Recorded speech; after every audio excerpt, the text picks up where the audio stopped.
Hello and welcome to another episode of How to Write a Song, Cool Jazz Edition. And today, as you may notice, we've wiped an entire melody, and that's because today we're looking at improvisation and solos. And now you might say, wait, hold up. You're not going to tell me you're writing your improvisation in notation, right? Because improvisation should be, well, improvised.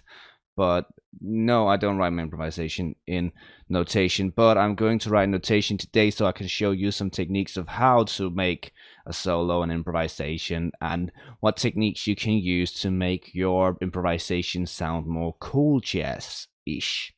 Right, so there's mainly two techniques I use, and it's very simple. Hopefully this is going to be a short episode. But the first thing I use, and that's specifically for cool jazz, is I want to play the additions, right? So if we look at this D major 7 chord, we have the D, we have the F sharp, we have the A, and we have the 7th.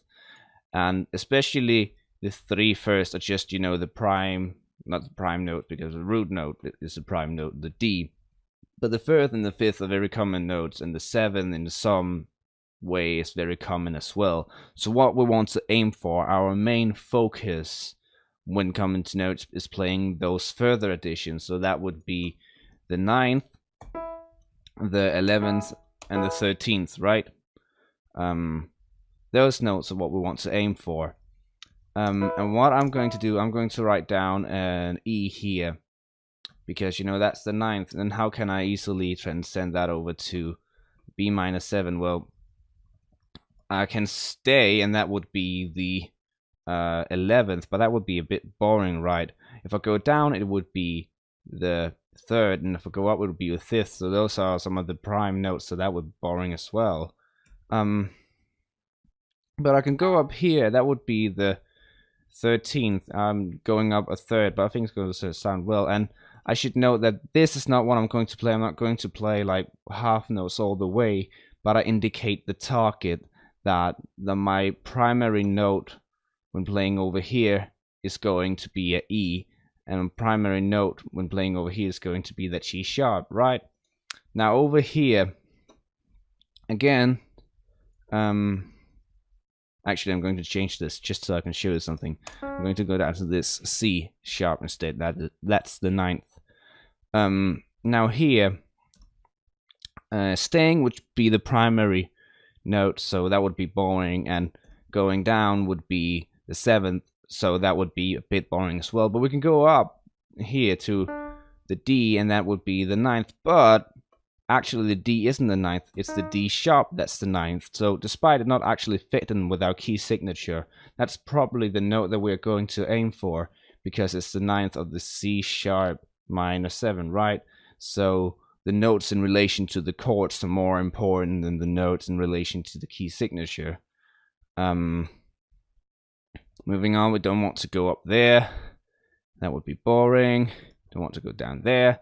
That would be boring. We don't want to go up there. That would be boring. We don't want to go deeper, because that would be boring. So what can we do? Well, we can keep it. Because the D sharp is the natural 13th for the F sharp minor 9, right?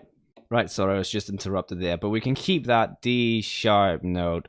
And generally, I think, it's boring to stay on the same note, but at the same time, it's funny to use that note that is outside of the key signature, right?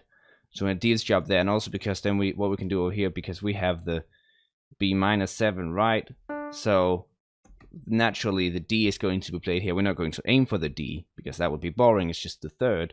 But you get that chromatic feel because you have a D sharp in one chord, and then next chord you have a D, neutral D, right?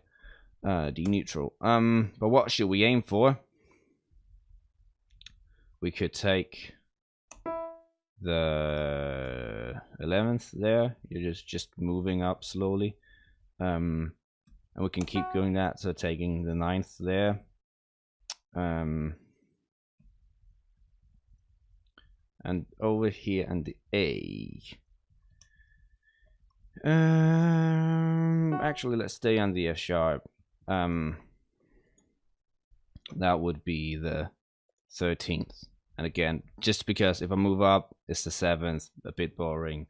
If I go down, it's the fifth, which is very boring. Then I have to either jump, I can jump up, but that's the A, so that's boring. Then I can jump down. I think jumping down would sound anticlimactic. So let's just stay on the F sharp also.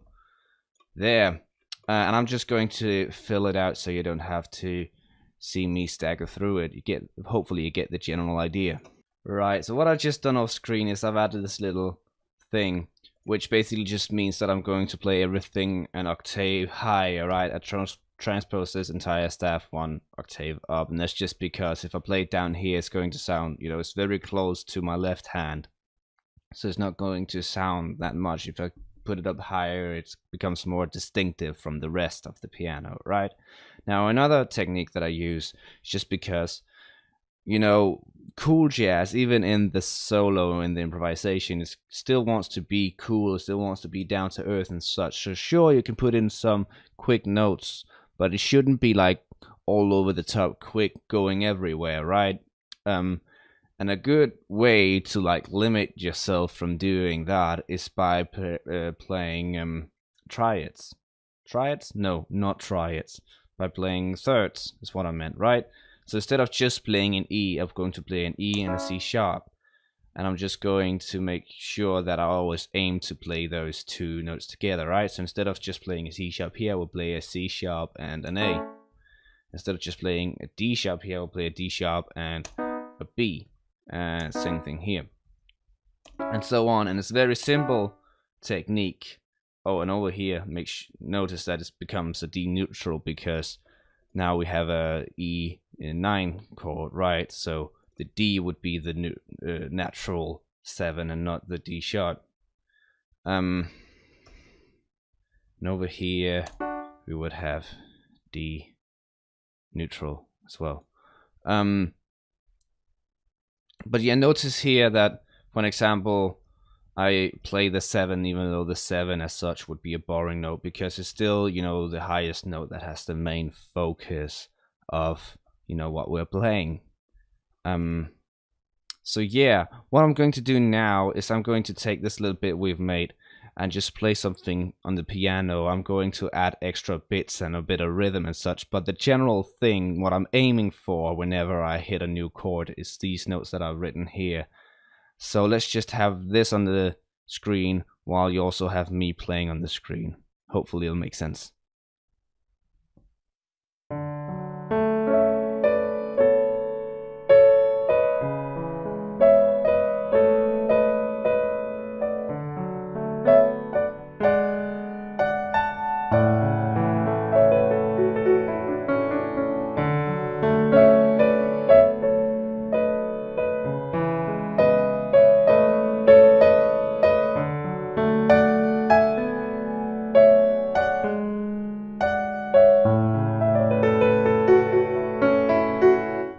Right, so that was my video. I hope you enjoyed it. If you did, make sure to subscribe. Next week, I'll have the actual production ready for you, hopefully.